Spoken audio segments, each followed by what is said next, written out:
Men will stop at nothing. I'd rather die than lose, I think. You can't trust women.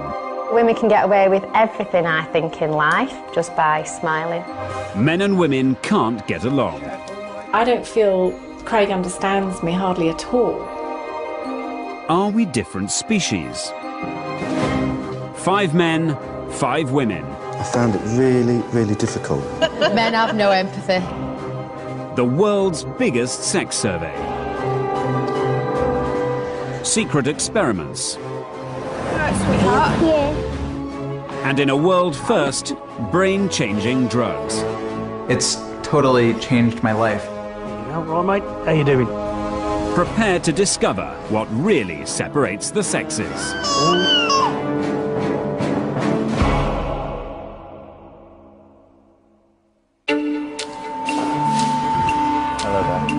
We've invited 5 women and 5 men to take part in a series of unique tests. Good morning. Good morning. Could you tell me your name, please? Yes, Jamie Hannah. Our test group has been chosen to represent as broad a range of people as possible. And what's your occupation? I'm a houseboy. Investment banker. Engineer. Teaching assistant. And how many sexual partners have you had? 3. I can count on both hands. God, I can't answer that. A number, less than my wife, I think. The volunteers know they're taking part in a program about the differences between men and women. We need to take a saliva sample. What they don't know is that by the end of the program, some of them will have totally changed their view of who they really are.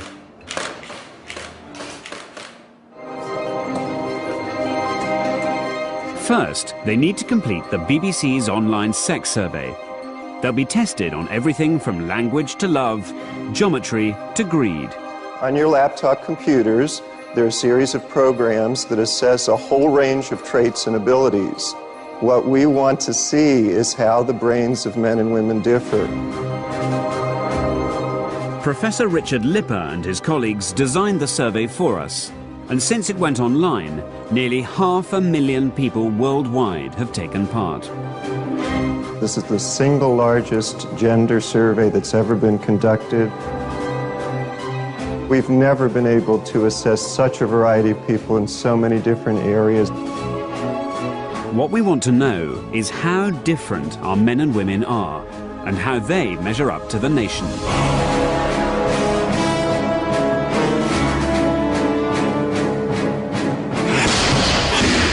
I'd rather die than lose, I think. I'm more interested in engineering than I am in people. I'm a fighter. I think that's a masculine quality that I definitely have. I'm a man in a traditionally female role. I like to say how I feel. If that gets me into trouble, so be it. But that's me. He sees me a bit like a Rottweiler or something. And I always wear something that's quite low cut and quite, you know. In my job, we deal with hundreds of millions of pounds. They're just numbers on screen. They're just zeros. I wouldn't really say I was a girly girl at all.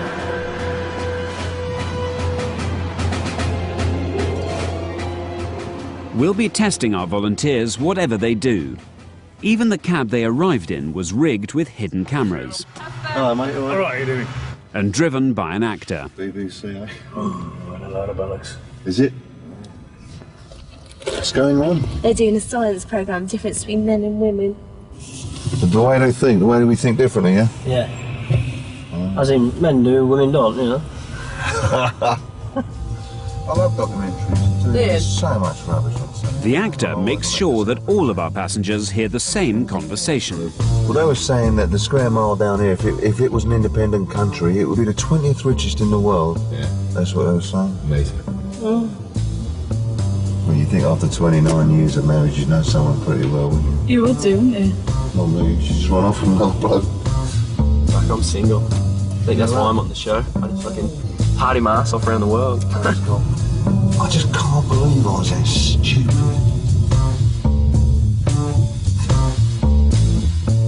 But will the men and women remember different bits of what they've heard? Can the next person come in, please? Psychiatrist Dr. Sandra Scott springs a surprise interrogation. What kind of car did you come here in? It was a silver Mercedes. Anything else? Silver, leather seats, GPS system on the dashboard. That it? Well, I noticed the central locking switch had a chrome handle for opening the door of the central locking. Did you talk to the cab driver? Yeah, we talked about the sort of financial centre of London. Yeah, they were going on about the Square Mile, which is, you might have heard of it, just down here. It's where all the banks are in London. Yeah. They reckon that if it was an independent country, it'd be the 20th richest in the world. Unbelievable. Yeah.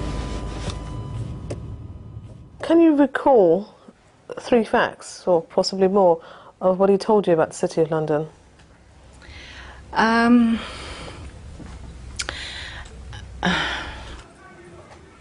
can't remember.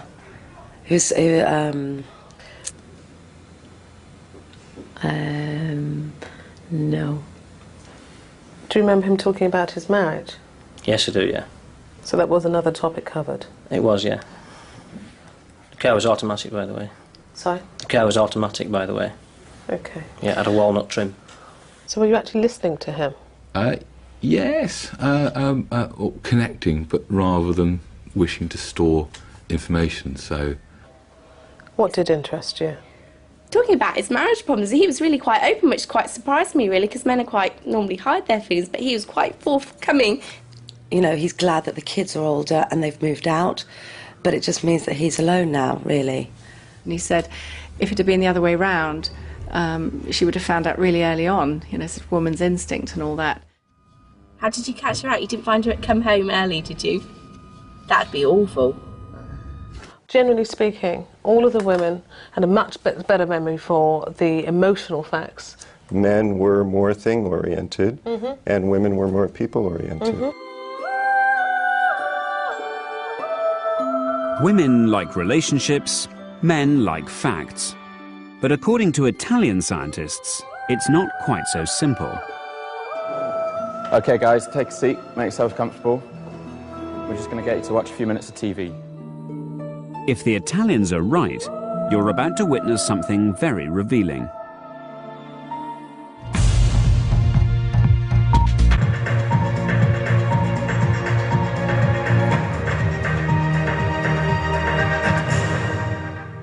A high street bank has warned that the number of new buyers has plunged to its lowest level for 20 years. The problem of... When we asked our viewers what they'd seen and heard, we discovered an extraordinary thing. When 24-hour drinking becomes legal in England and Wales later this year...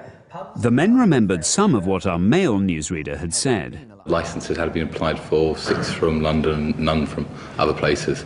If they didn't curb it within 8 weeks, they were going to receive a fine. Scientists are warning that a recent outbreak of bird... But when they were watching his female colleague, they appeared to have gone deaf. The SARS outbreak in 2002... She did 2 stories. She was quite attractive for a start. The girl had a pink top with black trim. That's about all I can remember. And she had nice breasts. We found that men are indeed interested in facts. But one thing they're more interested in is sex. Which stands to reason. Men are, after all, much more promiscuous than women. Aren't they? How many partners have you had sexual intercourse with in the past 5 years? How old were you when you lost your virginity? We sent our researchers to find out just how much more promiscuous men really are. Our street survey found that on average, men reported 13 sexual partners, while women only managed 7, in line with other sex surveys. But hold on, who are all the men sleeping with? And the survey is about sexual behaviours and attitudes. The trouble with asking personal questions face to face is that you rarely get honest answers. And how many sexual partners have you had? 25 or something like that, 20, 25. Yeah. I can count on both hands. You can... So 10. 10. Either men are exaggerating, or women are being economical with the truth. To find out what's going on, we asked our volunteers to take a lie detector test. I'm going to put one around your stomach, and I'm going to put one around your chest. I'm just going to take a reading from one of them. Try to breathe normally without taking any deep breaths or holding your breath. Okay. Try not to nod or shake your head. Just say yes and no. I am the owner of a financial and accounting recruitment firm.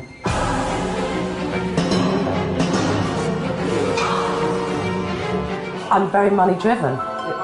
Jack, I want to have nice holidays, you know, I want to get my convertible sports car. And in the next 6 months, they're my goals. So I'm going to achieve them. I'm going to make sure it happens. All right, I'm about to start the test. Okay. All I want to hear from you is a yes or a no. Okay. Is your first name Lucy? Yes. Have you had around 10 sexual partners in your lifetime? No. Have you had more than 10 sexual partners in your lifetime? Yes.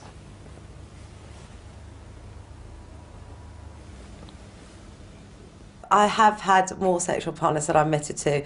You know the reasons as to probably why I didn't want to sort of announce it, but yes, I have. Well, what are the reasons? Well, I think the main reasons is sort of, you know, the reputation side of it.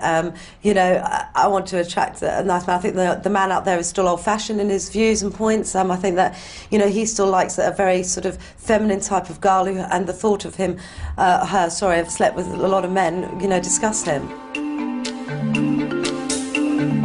When they filled in our anonymous online survey, men and women did admit to having the same numbers of sexual partners. And what's more, nearly a quarter of both sexes admitted to having been unfaithful to a long-term partner. We also found that whatever their past experience, men predicted more than twice as many sexual partners in the future than women did. So even though men are distracted by the idea of sex, they aren't more promiscuous than women after all. It's just that they'd like to be. So, one myth busted. What about the other stereotypes? Women are more emotional. We're more understanding. Friendlier. Sensitive. Caring. But are women really more caring? We hired an 8-year-old actress, fitted her with a secret camera, and abandoned her on a London street. This is what happened next.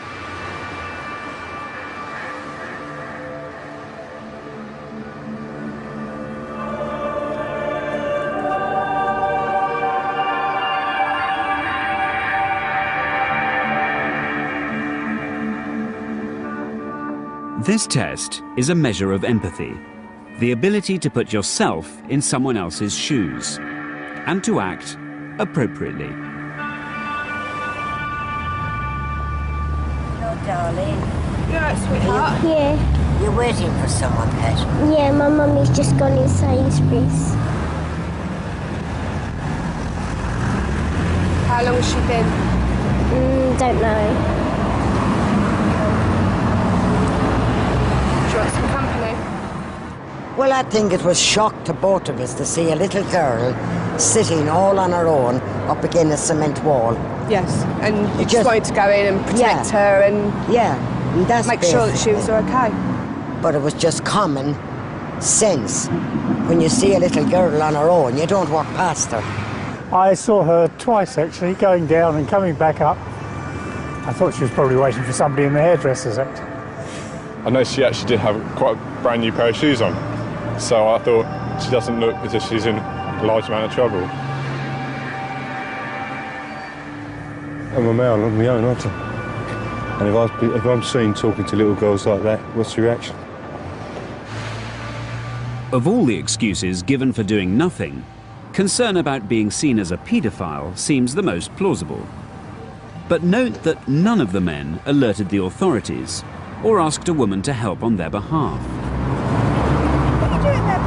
During the hour we filmed, 41 women stopped to help. Went in the shop. Some of them were so concerned that they came back several times.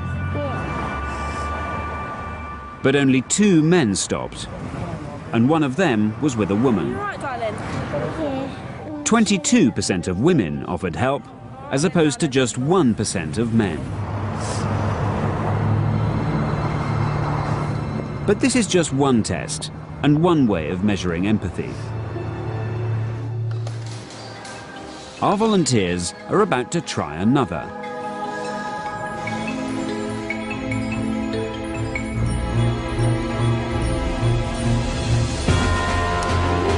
Former para Paddy Doyle runs a boxing gym.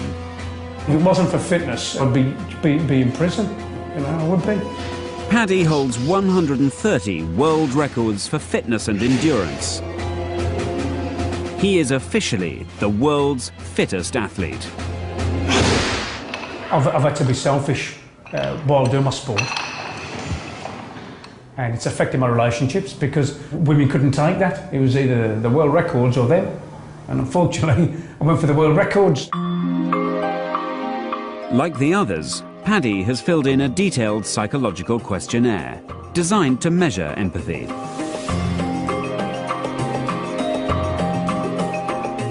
Of the 500,000 people who took part in our online survey, over 90% of the top scorers were women. Men were very much in second place.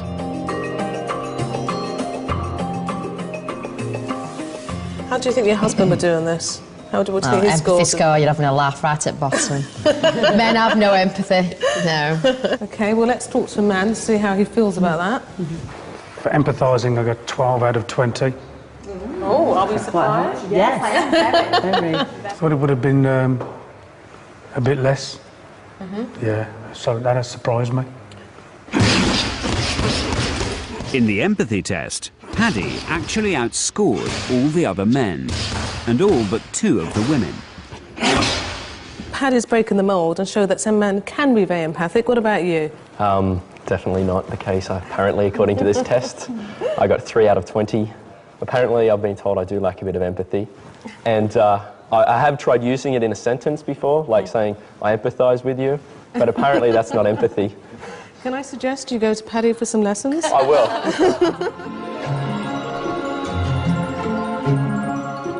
Liz and Craig Watson have a personal interest in empathy. Everyone looks so happy, don't they? It seemed very idyllic, really. I remember just feeling very comfortable with you then. Craig is very calculating. He's very stubborn, incredibly stubborn. Liz is the opposite of myself. She's almost too fiery, too almost out of control at times. I don't feel Craig understands me hardly at all. And we've gone out sometimes and Craig's had a book and he's reading the book when we're out. You know, that really upsets me, To be fair, I probably haven't done that for several years. You've done it recently. Craig is living the life of a bachelor, actually. And he's a great bachelor. Liz and Craig blame each other for their failure to communicate. So in an unusual move, we've asked neurologist Ruben Gurr to examine their brains.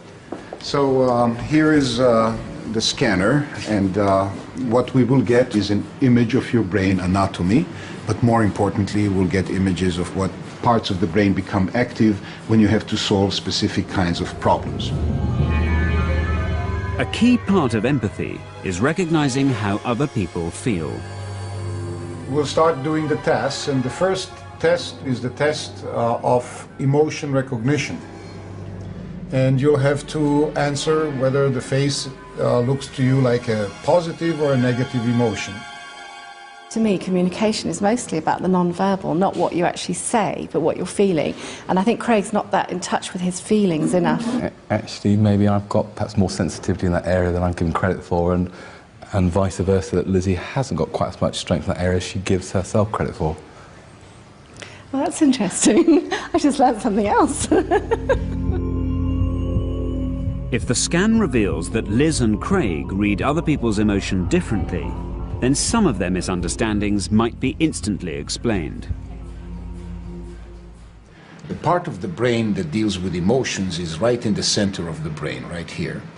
Liz shows a hefty activation, whereas Craig's brain shows no activation at all in this emotional part of the brain. Not going on. Whereas you went straight to the emotional part and you say, how would I have felt if I were looking like that? You immediately invoke that emotional part of your brain.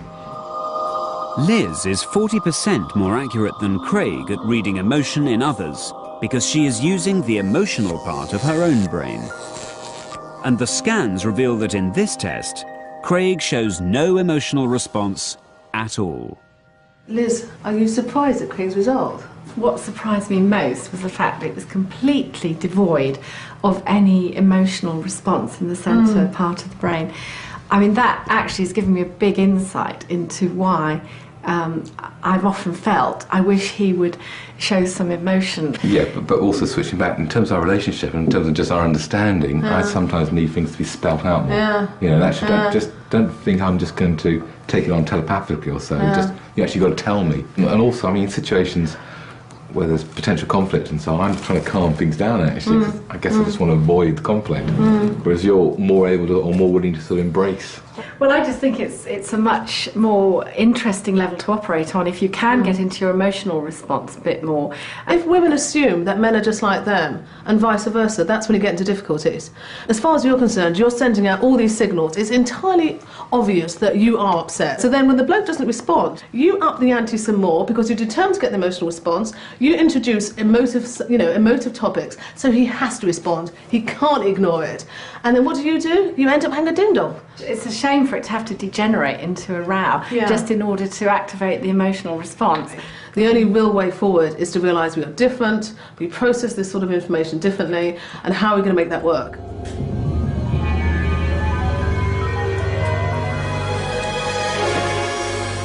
Until recently, scientists were reluctant to acknowledge any sex differences, partly because of history. In 1879, Gustave Le Bon, a founding father of psychology, announced that intelligent women are so rare that they are as exceptional as the birth of any monstrosity, as, for example, of a gorilla with 2 heads. Consequently, we may neglect them entirely. And that, 125 years ago, was medical fact.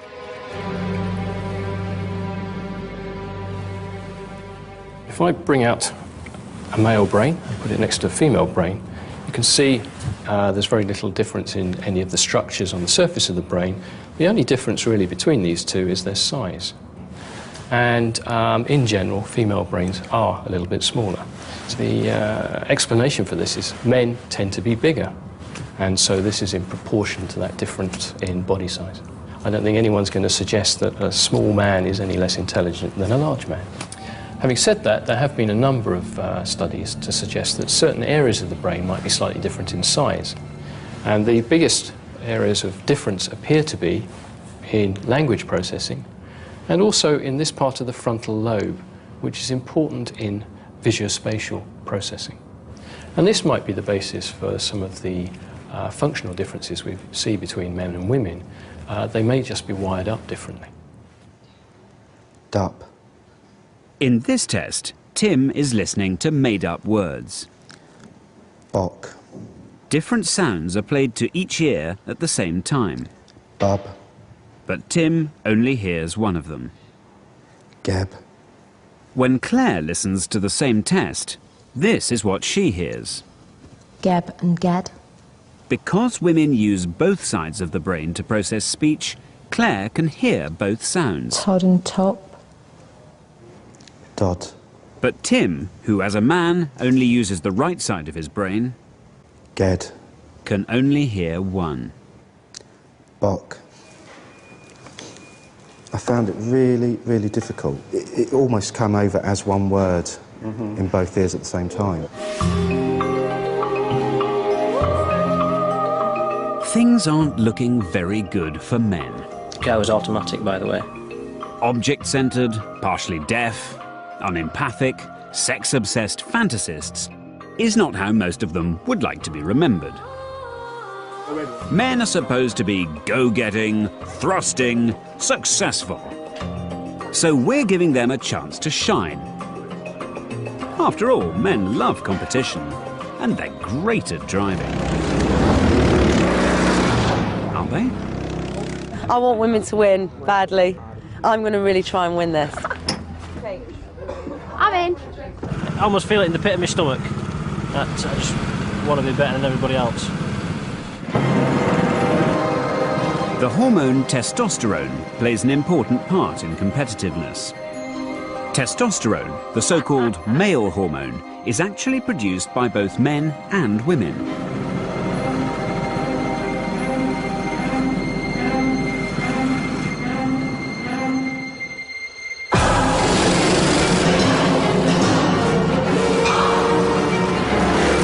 We're analysing our volunteers' hormone levels throughout the competition to see how their testosterone responds.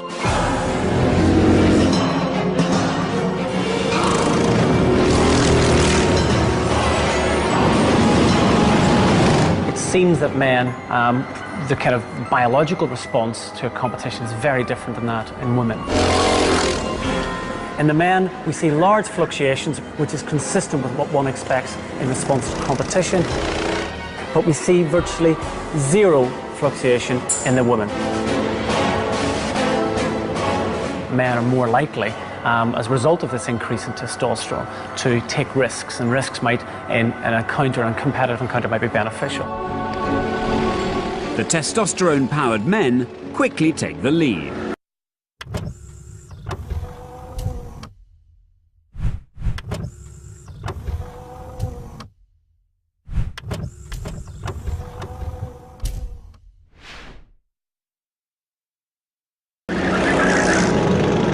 Lucy in cart 6, the woman who wanted to win, is languishing in 7th place. But right at the very front is Lloyd, hotly pursued by Jamie, driving cart number 8. But there's an individual who's very much worth pointing out to you, and that is number 2. If we look at his T levels and compare them with his pre-race levels, there's a substantial increase. He's likely to be a very competitive, highly strung individual who takes it very seriously. I'm more interested in engineering than I am in people.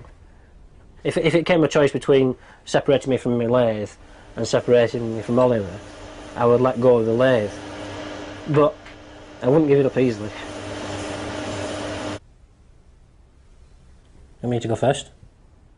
I can't just secretly let him win like his mum can. I just don't feel it's honest.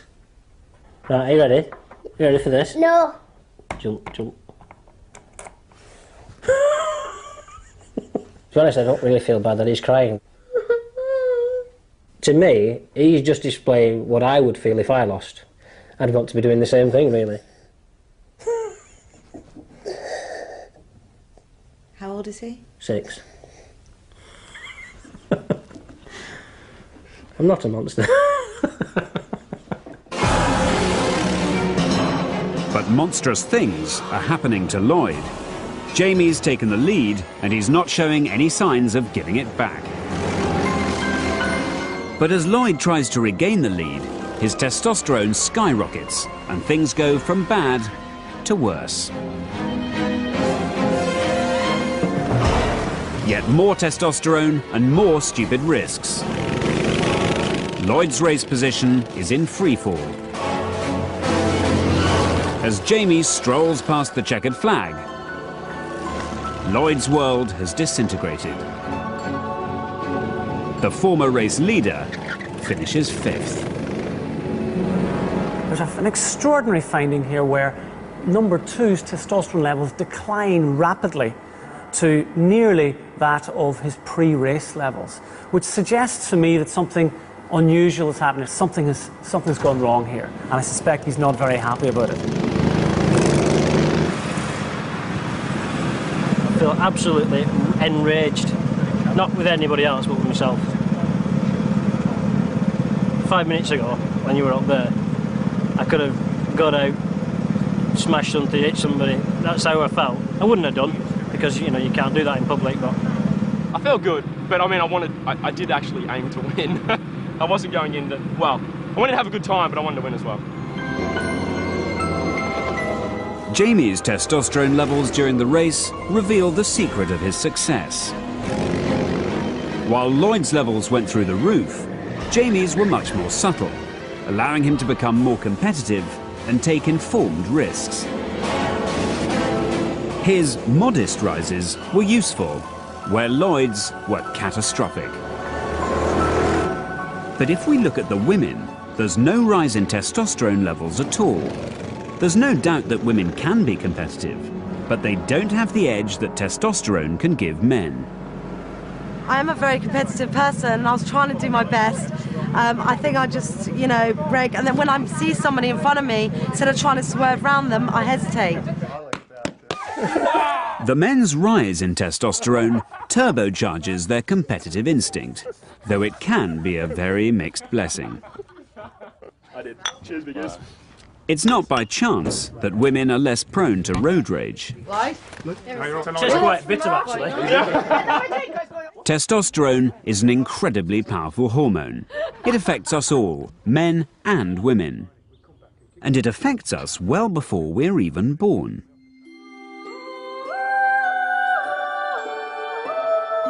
For the first few weeks of development, it's impossible to tell if the tiny embryo floating in its amniotic fluid is a boy or a girl. They all appear to be female. But in week 8, the males start to produce testosterone in huge quantities, and their bodies change. And it's recently been discovered that from the very start, they seem to behave differently as well. At just a few hours old, girls prefer to look at a human face, while boys will look at, well, anything really. Barely born, and yet girls like people, and boys like things.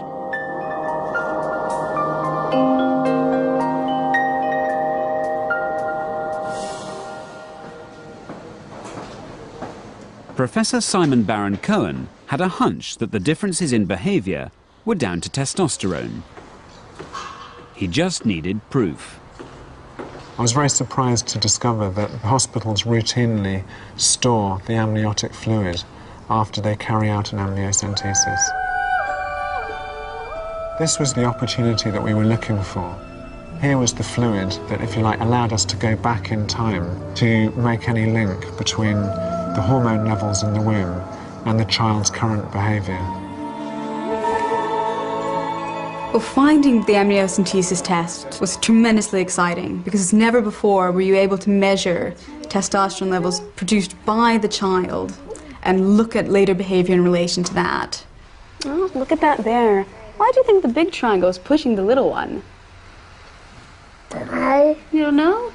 Well, all the cartoons are designed to make people think about the two triangles as people. And what we want to look at is whether there's any difference between the ones with high testosterone and low testosterone. Are they biting? The kids with high testosterone are more likely to behave in a masculine way than the kids with low testosterone. The mummy and the baby, and the mummy's pushing the baby out of the thumb so she could watch telly. The baby too noisy. Yeah, that's great. If the big triangle was a person, what kind of person would it be? A triangle person. A triangle person? What about the little triangle? What kind of person would they be? Yeah, but they're not, because they haven't got any legs. And we've been able to show that the testosterone levels, week 16 of your life, are related to the eye contact you make, the social relationships you have, the interests you have, how fast you learn to talk. All these things that could be very, very important in the long term for who you are.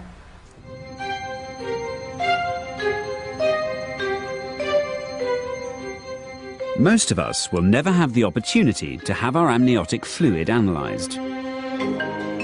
But there is a scientist whose controversial theory could mean that we can all tell how much testosterone we've been exposed to in the womb right now. Our fingers have information about how much testosterone, how much estrogen we've been exposed to in the womb. So the longer one's ring finger relative to one's index finger, the more testosterone you've had. And that testosterone has an effect on the brain and on the body. If a boy has a large amount of testosterone before birth, he's likely to be born with a very efficient heart and vascular system. So the longer one's ring finger relative to one's index finger, the faster one can run. These athletes are 5,000 metres specialists. Professor Manning has never met them or seen them race. But if his theory is correct, he'll be able to tell us all about them. What I should be able to do is look at the differences between the ring finger and the index finger, and on that basis rank these runners first, second, third, fourth, and so on. In theory, that should work. In practice, we're providing Professor Manning with photocopies of the athlete's hands. And in return, he's risking his reputation by providing us with the results of a race that has yet to be run. I'm looking at a kind of living fossil in the fingers, something which tells us about an event a long time ago in the development of this particular individual.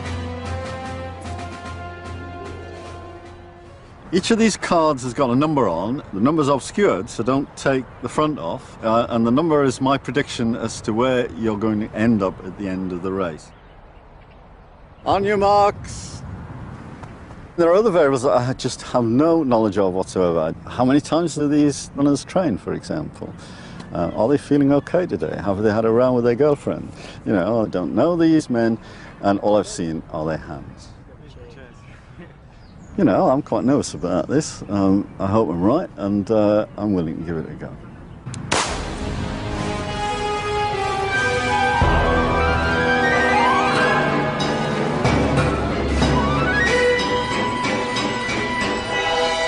In most people, the difference between ring and index fingers is small.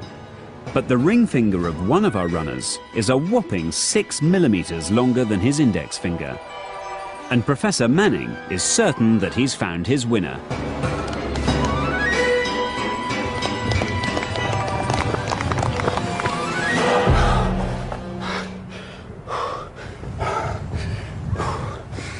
That was absolutely magnificent. What I'd like you to do is to line up in your finishing order, and we'll work down the line and I'll rip your numbers off. Starting with Russell. Oh my God, that is amazing. What luck so far? No way! Oh, controversy! He was in front of him. See where he comes. 6. We've got 4 out of 6 right, but the 2 that were wrong were kind of quite close. Yeah, I thought the finger thing was bollocks because there's so many variables. I'm very impressed. Professor Manning has agreed to do one further, more radical test. To see if finger length can be used to determine our volunteers' brain sex. How male or female their brains are. If I arrange you along this line, in terms of the amount of testosterone you've had before birth, that has no implications for sexuality, but it has some implications about your very, very early brain organisation. Our fingers may provide a record of testosterone in the womb, because the genes that trigger its production also determine finger growth. In general, the men and women perform to type. The men are at the male end, and the women are at the female end. Liz and Craig are at opposite ends. But there's one exception. Grace's fingers put her well into the male domain. In our survey of 500,000 people, the biggest difference between men and women was in visuospatial tasks. On average, men scored 40% higher than women.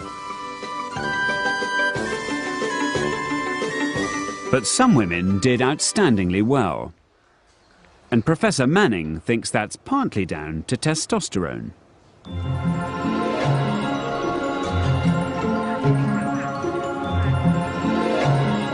If Professor Manning is right, Grace should do rather well at our very own visuospatial task.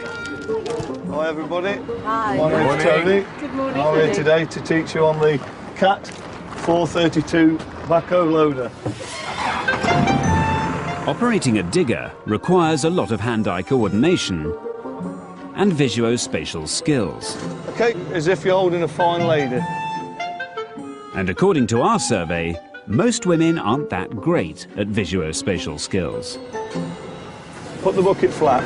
Right, the bucket's, which one's the bucket? Yeah. Don't dig it in there. Right, that's... Yeah. Just got to be gentle.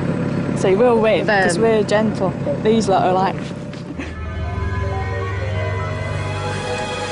That's brilliant. All our volunteers have to do is copy Tony Oh, gotta be kidding me. and try not to break too many eggs. According to Professor Manning, Grace is the only woman who'll be any good at this.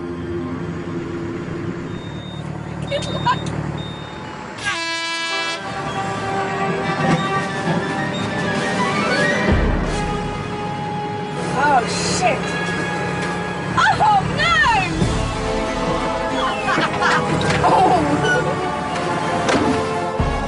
As expected, the women were comprehensively outclassed by the men. I've broken my bucket!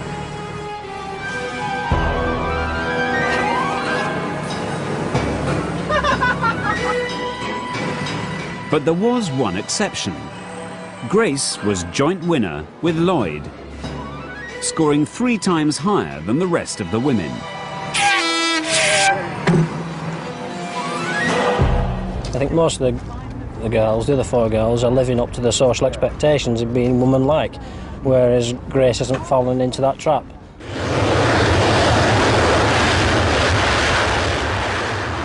I'm a flight test engineer on the Eurofighter Typhoon. I assess the aircraft systems whilst it's being flown by one of our test pilots. I wouldn't really say I was a girly girl at all. I've always found boys' toys far more interesting than girls. You might think that Grace has simply acquired 3D skills by becoming an engineer. But her fingers tell a different story. Even before she was born, testosterone gave Grace a more male brain with better visuospatial skills.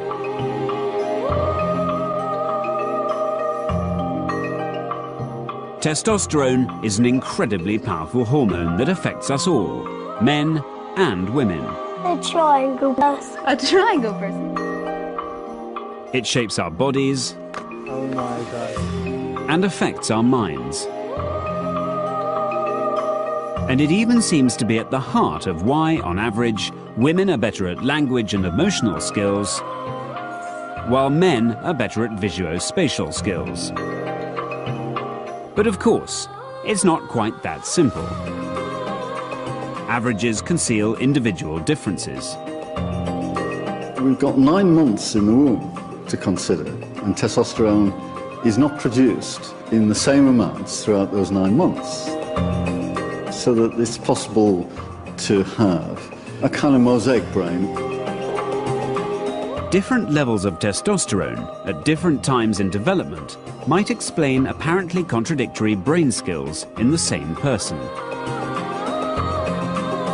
So although Paddy's verbal skills put him firmly in the male camp, he was as sensitive as most women when it came to some tests of empathy. Previously, I perceived it as a weakness, but as the days have gone by and going through all the tests, I'm quite happy that I've got another side to me. But I was also happy that most of the times I was standing on the 100% male brain size.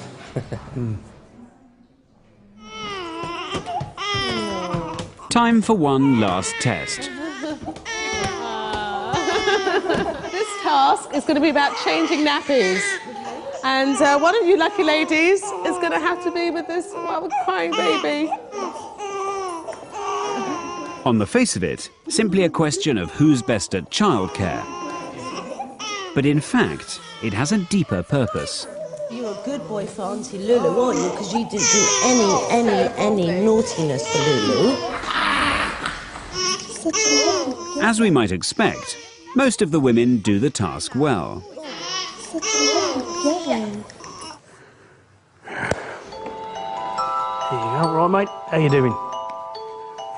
While most of the men struggle. Let's see how this thing works. Okay. I think I've got it wrong already. Try again. Okay, mate. This will be interesting. And you might expect testosterone-fueled ultra-male-brained Lloyd to struggle more than most. I don't think I did a particularly good job of connecting with the child. There was a task to do, and I just had to get on with it and do it. You know, I could be changing the tyre on a car. It's a little bit to one side now. Even my own son, I found it quite alien to connect with him. I only made a connection with my son as he grew older, and the connection got stronger and stronger. It wasn't instinctive, immediate bond. It was something that grew very, very gradually with my son. Right. So a bit near. Can you see? Not just hit there. Up back a bit. That's it. I don't connect too easily with people. That's actually making me quite emotional. I actually want to cry.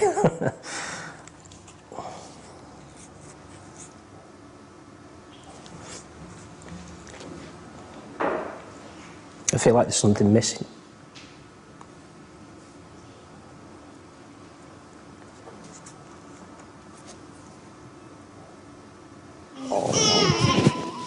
Many men find making emotional connections difficult. Once the women had changed the nappy, they picked the baby up. In stark contrast, most of the men simply stepped away. Right. What are we doing here? Do you want me to return her, or everything's fine? Nappy changed, baby spoken to, task done.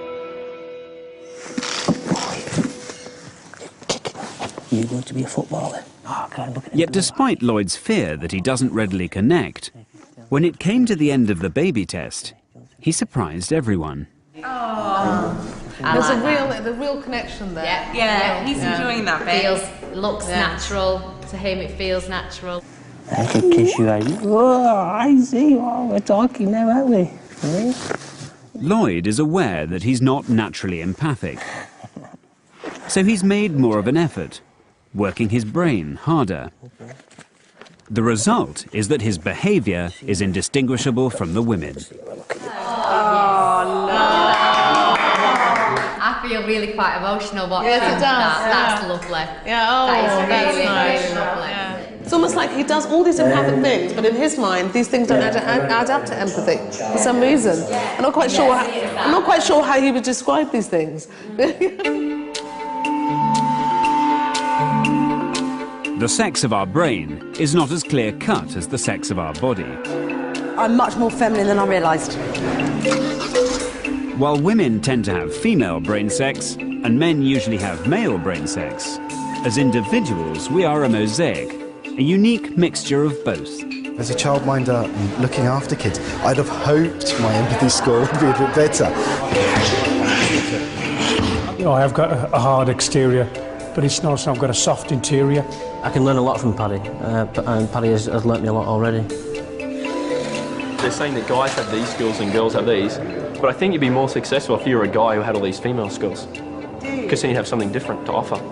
I perhaps assumed that I had more of a male brain than a female brain, but I think that I have got quite a lot of my female aspects as well, and then to hopefully become a better person for it. And knowing about our brain sex and where our strengths and weaknesses lie has to mean a better understanding of ourselves and each other. I think it's a two-way street, and actually that we both actually have to take a little bit more time and effort to understand where the other person is coming from. Yeah.